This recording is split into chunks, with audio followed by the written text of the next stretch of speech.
à l'hôpital des Nains Beaumont. Tout simplement, qu'est-ce que vous attendez, qu'est-ce que vous espérez du chef de l'État? Qu'il s'adresse aux soignants et puis aux Français en disant aux Français que quand on est président de la République, la démocratie sanitaire, c'est un fondement important. La démocratie sanitaire, ça veut dire de garantir à chaque Français d'avoir accès aux soins en ville et à l'hôpital.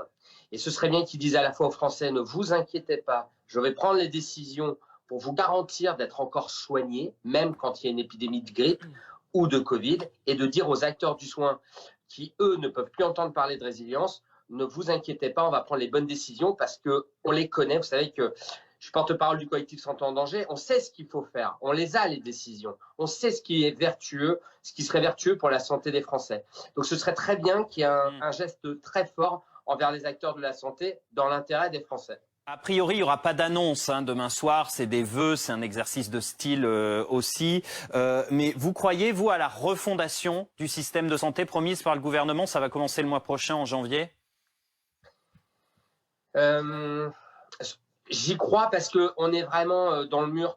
On dit toujours qu'on se rapproche du mur, mais là j'ai l'impression qu'on est dans le mur, vraiment. C'est-à-dire que en ville, le mouvement qui a lieu en ce moment en ville témoigne des difficultés de cet exercice-là et finalement du fait qu'il y a, vous savez bien qu'il y a 6 millions de Français qui n'ont pas accès à un médecin généraliste. À l'hôpital, la situation n'a fait que s'aggraver depuis le Ségur de la santé, depuis la première crise Covid.